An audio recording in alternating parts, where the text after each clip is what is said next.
ఓం మహాగణాధిపతయే నమః. ఓం గురుభ్యో నమః. ఓం శ్రీమాత్రే నమః. పరమేశ్వర స్వరూపమైనటువంటి జ్యోతిష, వాస్తు మరియు ఇతర అనేకమైనటువంటి శాస్త్రములను మనకు అందించినటువంటి మహర్షులకి నమస్కారం. హయగ్రీవ హయగ్రీవ హయగ్రీవేతియోపధేత్ తస్య నిస్సరతే వాణి జనుకన్యా ప్రవాహవత్. అరుణాం కరుణాతరంగితాక్షీం ధృతపాశాంకుశపుష్పబాణచాపాం అనిమాదిభిరావృతాం మయూకైః అహమిత్యేవ విభావయే భవానీం. శ్రీమాత్రే నమః.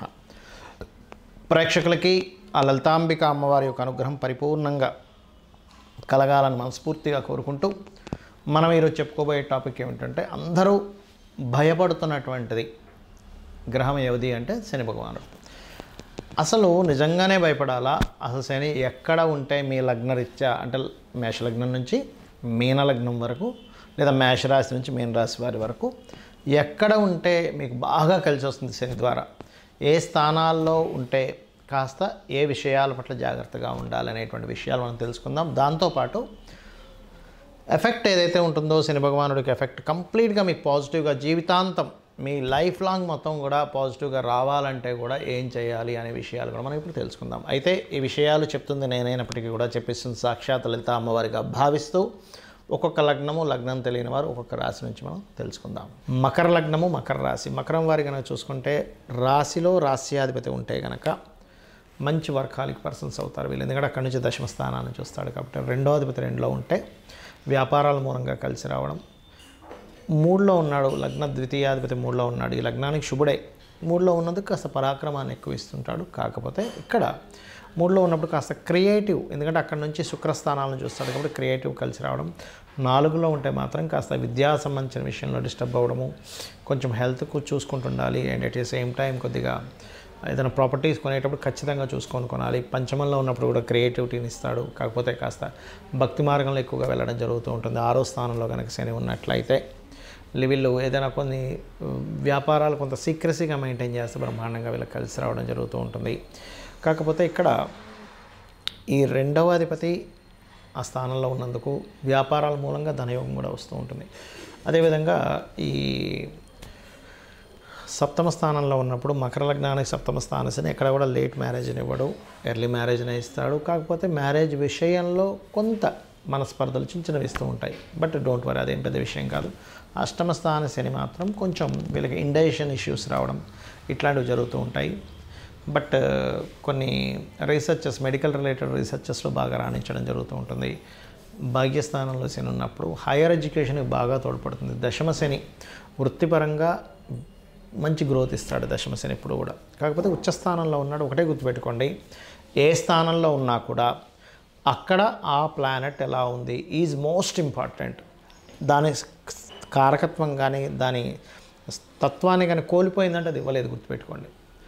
లాభంలో ఉన్నాడు శని ఉదాహరణకి, అక్కడ ఖచ్చితంగా లాభాలు ఇస్తాడు. కానీ శత్రుక్షేత్రమైనందుకు కాస్త ఎక్కువ స్ట్రెస్తో కూడినప్పుడు మాత్రం లాభం ఇస్తాడు. అక్కడ సునాయాసంగా రావడం వేరు, స్ట్రెస్ ఉండడం వేరు. 12లో ఉన్నప్పుడు పర్టికులర్గా ఇన్వెస్ట్మెంట్స్ చేసేటప్పుడు ఎంత లగ్నాధిపతి అయినప్పటికీ కూడా ఇన్వెస్ట్మెంట్ చేసేటప్పుడు కాస్త చూసుకొని చేయాలి. కాకపోతే విదేశాలకు వెళ్ళి నివసించడం ఇట్లాంటి యోగాలు కూడా ఇస్తాడు.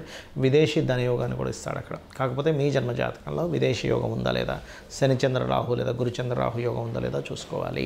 ఇక మీరు చేయవలసిన దేవతారాధన లలిత అమ్మవారి ఆరాధన చేయండి, అన్ని విధాలు బాగుంటుంది. ప్రతి జీవికి తన జీవితాంతం అంటే ఒక 100 సంవత్సరాలు అనుకోండి, 100 సంవత్సరాలు మనిషి బతుకుతాడు కాబట్టి. అంటే ప్రతి ఒక్కరు 100 బతకాలని రూల్ లేదు. 120 బతికే వాళ్ళు ఉంటారు, 300 సంవత్సరాలు బతికిన వాళ్ళు ఉన్నారు, పాపం 60-70 ఏళ్ళకే ముగించిన వాళ్ళు ఉన్నారు వాళ్ళ జీవితం. అయితే ప్రతి ఒక్కరికి కూడా శని యొక్క ప్రభావం చిన్నప్పటి నుంచి ఏ ఏ దశల్లో ఎటువంటి ఫలితాలు ఇస్తాయని చూసుకున్నట్లయితే, చిన్నప్పుడు కనుక మీకు శని భగవానుడు బాగోలేడని మీకు ఏంటి సిమ్టము అంటే, రోగకారకుడు యొక్క ఫలితాలు చిన్నప్పుడు తరచూ వస్తున్నాయనుకోండి వాళ్ళకి హెల్త్ ఇష్యూస్, రోగకారక ఫలితాలు ఇస్తున్నాడు అక్కడ శని భగవానుడు. అంటే ఆయన ఇవ్వడం కాదు, ఇక్కడ బాగా అర్థం చేసుకోండి. ఆయన మీరు పూర్వజన్మలో చేసుకున్న కర్మలను అందిస్తున్నాడు. ఆయన ఎవరికి శత్రువు కాదు, ఇది ఫస్ట్ గుర్తుపెట్టుకోవాల్సిన విషయం. అప్పుడు ఏం చేయాలి? చిన్నప్పుడు పిల్లలకి ఆంజనేయ స్వామి బిళ్ళ కానీ, నరసింహస్వామిది కానీ, సుబ్రహ్మణ్య స్వామి బిళ్ళ కానీ మెడలో వేయండి. ఇక చిన్నప్పుడు పుట్టినప్పుడు కాకుండా విద్యా విషయంలో ఇబ్బంది ఇస్తున్నాడంటే విద్యాస్థానాల్లో ఎక్కడో 4th లార్డ్తో కనెక్ట్ అయి ఉన్నాడు అలాంటప్పుడు మీ పిల్లలకి హయగ్రీవ స్తోత్రం నేర్పిస్తూ శని భగవానుడి దగ్గర దీపం పెట్టడం నేర్పించండి. లేదా వెంకటేశ్వర స్వామి ఆలయానికి కానీ ఆంజనేయ స్వామి ఆలయానికి కానీ రెగ్యులర్గా తీసుకెళ్తుండండి. అప్పుడు మందబుద్ధి అనేటువంటిది ఉండదు. ఎందుకంటే మందుడు అంటారు. పిల్లలకి ఎంత చెప్పినా వాళ్ళకి ఎక్కట్లేదు అంటే శని ప్రభావం ఎక్కడో 4th లార్డ్కి సంబంధం కలిగి ఉంటుంది. మళ్ళీ చాలామంది అంటుంటారు, ఏమండి మా అబ్బాయి చదవడు కానీ తెలివితేటలు అద్భుతంగా ఉంటాయండి, పంచమ భావం బాగుంది, వాళ్ళకి పంచమం బాగుంది, అద్భుతమైన తెలివితేటలు ఉంటాయి, ఇంకా వాళ్ళని తిరిగి కొట్టే వాళ్ళు ఉండరు అసలు. కానీ చతుర్థానికి శని సంబంధం వచ్చింది, కొంచెం ఎక్కువగా మనం వాళ్ళని పట్టించుకోవాలి. అంటే ఎక్కువ దెబ్బలు పడతాయి వాళ్ళకి, స్కూల్లో కావచ్చు, ఇంట్లో కావచ్చు, చదువు విషయంలో. అప్పుడు ఏం చేయాలి వాళ్ళకి? పర్టికులర్గా శనివారాలు గుర్తుపెట్టుకోండి. శనివారాలు వాళ్ళకి మొత్తం తైలంతో చక్కగా మర్దన చేయించి, స్నానం చేయించి, వెంకటేశ్వర స్వామి ఆలయం కానీ ఆంజనేయ స్వామి ఆలయం కానీ పంపించడం నేర్పించండి. వాళ్ళకి అది అలవాటు చేయండి.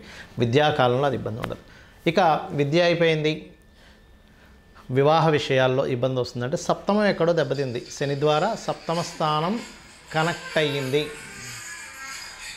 శాటర్న్ ద్వారా సప్తమం కనెక్ట్ అయింది అంటే వివాహ సంబంధించిన విషయంలో లేట్ అవుతుంది. అలాంటప్పుడు ముఖ్యంగా శుక్రవారాలు వెంకటేశ్వర స్వామి ఆరాధన చేసుకోమని చెప్పాలి.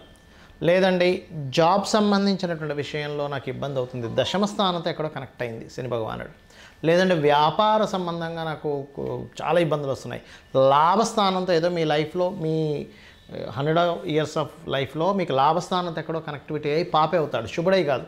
శుభుడై కనుక లాభస్థానంతో కనెక్టివిటీ అయితే బొగ్గు గనులు కావచ్చు, మైన్స్ కావచ్చు, బావులు అంటారు చూసారా, పెట్రోల్ బావులు, పెట్రోల్ బంకులు అంటుంటారు, అటువంటివి లేనట్లయితే మనకి ఈ యొక్క వైన్ షాప్స్ వీటన్నిటికీ శనికారకుడు విపరీతంగా ఇస్తాడనమాట. బాగుంటే, పాడైతే వీటి మూలంగానే ఎక్కువ పెట్టి కొనుక్కోవడం, అవి రాక లాస్ అవడం ఇట్లాంటివి ఇస్తుంటారు. అలాంటప్పుడు మీరు లలితా సహస్రనామాల్లో ఒక నామం ఉంటుంది, వ్యాపారాల్లో బాగా రాణించాలంటే ఓం ఇంద్రగోప పరిక్షిప్త స్మరతూనాభజంగికాయ నమః. ఇక శని మంత్రం ఏం చేసుకోవాలి? సహజంగా అందరికీ తెలిసినటువంటిది ఓం నీలాంజన సమాభాసం రవిపుత్రం యమాగ్రజం ఛాయామార్తాండ సంభూతం తన్నమామి శనిచ్చరం, ఇది చేసుకోవచ్చు. లేదంటే లలితా సహస్రనామాల్లో నాకు శని భగవానుడి యొక్క అనుగ్రహం బాగా కలగాలి, ఎప్పుడైనా ఒకటే గుర్తుపెట్టుకోండి, శని భగవానుడు అనుగ్రహం కలగాలనుకోండి, పీడ పోవాలనుకోకండి దయచేసి. బికాజ్ ఆఫ్ మీకు ఆయుష్నిచ్చేవాడు ఆయనే, వృత్తినిచ్చేవాడు ఆయనే, వ్యాపారాన్ని ఇచ్చేవాడు ఆయనే. మనం నిలబడాలంటే మోకాల్లో గుజ్జు ఉండాలన్న శని యొక్క అనుగ్రహం కావాలి, లేకపోతే మనం నిలబడలేము. శని అనుగ్రహం పోయిందా మనిషి నిలబడలేడు, గుర్తుపెట్టుకోండి. ఫస్ట్ మోకాళ్ళకి ఆయన కారకుడు, కాళ్ళకి ఆయన కారకుడు. అది బాగుంటే 100 ఏళ్ళు వచ్చినా సరే ఏ మోకాళ్ళ నొప్పులు ఉండవు. శని పరిస్థితి బాగోలేదు, మోకాళ్ళ నొప్పులు వస్తాయి.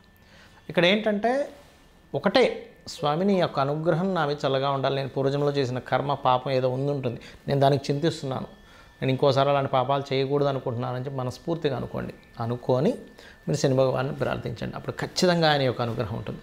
అయితే ఇక్కడ నిత్యము చేయవలసింది ఏమిటి? శని భగవానుడి యొక్క ప్రభావం పూర్తిగా పాజిటివ్ మీకు రావాలి అంటే ఒక ఆలయం పెట్టుకోండి. ఆంజనేయ స్వామి కావచ్చు, సుబ్రహ్మణ్యేశ్వర స్వామి కావచ్చు, నరసింహస్వామి కావచ్చు, వెంకటేశ్వర స్వామి, లేదా శక్తి ఆలయం, లేదా గణపతి ఆలయం, లేదా రావి చెట్టు చుట్టూ తిరిగినా సరిపోతుంది. మీకు 100% శని భగవానుడి అనుగ్రహం పాజిటివ్గా వస్తుంది, 100 ఏళ్ళు కూడా. ఇక రెండవది, మీకు దగ్గరలో గోవులు ఏదైనా ఉన్నట్లయితే గోవుకి వెళ్ళి బెల్లం తినిపించండి.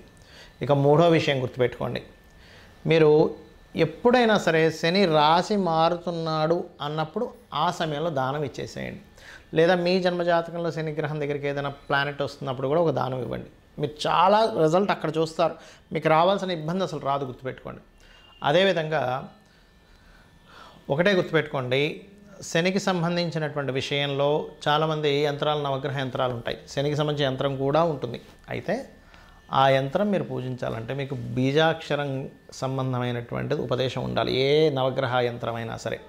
లేదంటే నాకు అలా కాకుండా ఇంకేం చేయొచ్చు అని అంటే కనుక ఒకటే గుర్తుపెట్టుకోండి, ఏదైనా సరే ఆంజనేయ స్వామిది కానీ నరసింహస్వామిది కానీ ఇంట్లో ఏదైనా ఒక విగ్రహం కానీ పటం కానీ పెట్టుకొని రోజు కుంకుమతో అర్చన చేసినా కూడా శని భగవానుడి యొక్క అనుగ్రహం కలుగుతుంది. అదేవిధంగా మీ కిందన పనిచేసేటువంటి వారికి, ఎందుకంటే శని కార్మికులకి, కర్షకులకి, కష్టపడి పనిచేసే వాళ్ళకి కారకుడండి. వాళ్ళని గౌరవిస్తూ, వాళ్ళకి ఏదైనా ప్రాబ్లం ఉంటే మీరు తీరుస్తూ, మీరు కూడా మధ్యాహ్నం పూట నిద్రపోకుండా ఉన్నట్లయితే, ఇది ఓన్లీ యువకులకు మాత్రమే, చిన్నపిల్లలకో, స్త్రీలకో, ముసలి వాళ్ళకో కాదు ఇది. వాళ్ళు నిద్రపోవచ్చు, ఎందుకంటే వాళ్ళకి శక్తి సరిపోదు కాబట్టి. యువకులు పొరపాటును కూడా మధ్యాహ్నం నిద్రపోకండి, శని ప్రభావం నెగటివ్గా ఎక్కువ పడుతుంది. చక్కగా మీరు ఎంత శ్రమిస్తే, ఎక్కువ ప్రాబ్లం ఎక్కువగా ఉందండి శని నా లైఫ్లో అని అనుకుంటే కనుక మీరు ఒకటే గుర్తుపెట్టుకోండి, దీక్ష తీసుకోండి. అయ్యప్ప స్వామి దీక్ష కానీ, ఆంజనేయ స్వామి దీక్ష కానీ, అమ్మవారి దీక్ష కానీ తీసుకున్నారా మీరే చూస్తారు 100% మీకు ప్రభావం పాజిటివ్ మీకు కనబడి తీరుతుంది. అమ్మవారి అనుగ్రహం వల్ల కావచ్చు, అయ్యప్ప స్వామి అనుగ్రహం వల్ల కావచ్చు. శ్రీమాత్రే నమః.